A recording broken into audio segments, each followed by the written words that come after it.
Yang terhormat bapak-bapak, ibu-ibu, salam Pancasila. Saya sampaikan kepada bapak-bapak, ibu-ibu, kalau nanti menonton video saya, tolong jangan lupa mensubscribe dan juga di like dan juga memberikan komentar tanpa biaya ini. Saya akan mengomentari partai politik di Australia dan New Zealand dibiayai negara. Jadi saya perlu ketahui bahwa di Australia banyak di New Zealand partai politik itu biaya negara.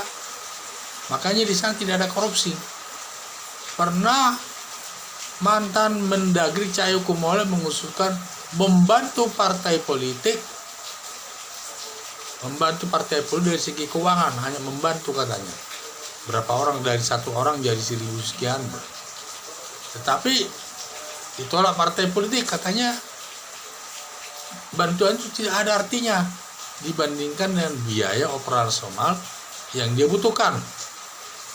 Coba kita bayangkan, biaya operasional partai politik itu cukup besar. Padahal sumber dananya dari mana? Tidak ada. Secara resmi tidak ada. Tidak bisa dipertanggungjawabkan tiap tahun. Berarti kan itu dari sumber korupsi semua. Setiap ada kesempatan dia korupsi, terutama korupsinya itu dari mana? Nanti ada calon bupati, calon gubernur, ada namanya biaya kerohiman, harus dikasih uang sekian ke partai politik.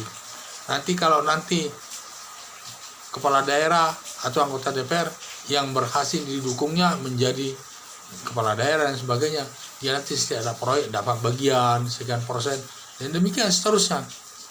Jadi korupsi itu merajalela di Indonesia ini karena partai politik kita semua itu karena partai politik. Contohnya kita lihat saja, untuk menduduki jabatan di pemerintah BUMN dia harus lewat partai politik, diserahkan kepada Jokowi. Jokowi nanti mengangkatnya menjadi pimpinan BUMN. Setelah dia jadi pimpinan BUMN, dia juga ditagih partai politik. Karena dia merasa yang menggolkan dia menjadi kepimpinan di sana partai politik itu, tentu dia akan korupsi.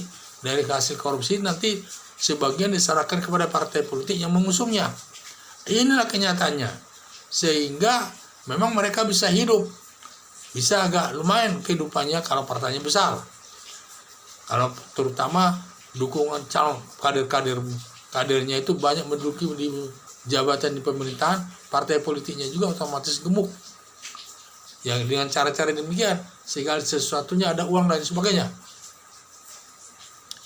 Makanya partai politik di Australia ini, di Indonesia ini, dibiayai negara, seharusnya kita tiru itu. Karena nanti partai politik itu paling biayanya taruhlah 6 triliun. 6 triliun paling biayanya semua partai politik, atau taruhlah 10 triliun untuk biaya semua partai politik. Kalau bisa dibatasi kan, 2-3 partai politik.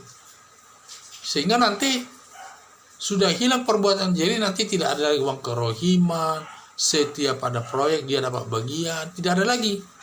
Berarti nanti kalau dia sudah tidak bisa lagi korupsi, coba kita bayangkan sekarang ini. Dia korupsi itu bertriliun-triliun kalau dihitung itu. Banyak sekali. Padahal kalau dianggarin di 10 triliun kan sudah jauh lebih untung dia. Padahal untuk membiayai itu lebih praktek lapangannya yang mereka mendapat itu puluhan triliun itu. Kalau dikeluarkan 10 triliun mungkin ada 30-50 triliun itu yang dikorupsi partai politik itu semua. Sehingga dia bisa membiayai partai politiknya, membiayainya untuk rapat, untuk berkunjung ke daerah-daerah dan sebagainya. Kalau tidak ada, padahal dana mereka secara resmi tidak ada. Kalau ini nanti, kalau dibiayai negara, sudah lebih menghemat, korupsi bisa hilang. Kedua, anggarannya itu bisa kan diaudit, dihitung tiap tahun. Berapa pengeluarannya, berapa masukan dan pengeluaran dan lain sebagainya. Jadi teratur.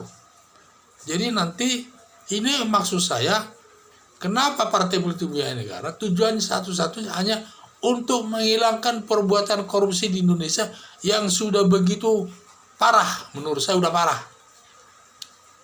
seperti Jokowi sekarang. Bagaimana Jiwasraya itu sampai 20 triliunan, apa 30 triliun dengan korupsi. Belum lagi dia harus membayar orang-orang yang wajib dibayar.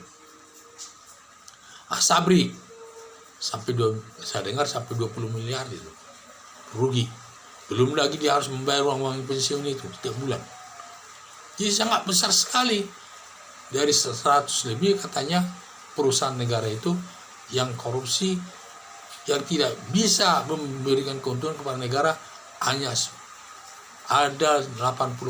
Berarti sekian persennya lagi kan berarti bangkrut itu. Belum lagi kita hitung ada berapa perusahaan negara yang bangkrut. Bangkrutnya itu bukan zamannya Jokowi. Pemimpin-pemimpin sebelumnya yang mendudukkan mereka dulu di perusahaan negara itu.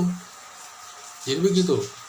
Tujuan satu-satunya hanya untuk menghilangkan perbuatan korupsi dari tengah-tengah aparat pemerintah. Kalau ini nanti sudah biaya negara, berarti negara itu nanti saya menduga 90% negara itu akan bebas dari korupsi. Sekian dan terima kasih.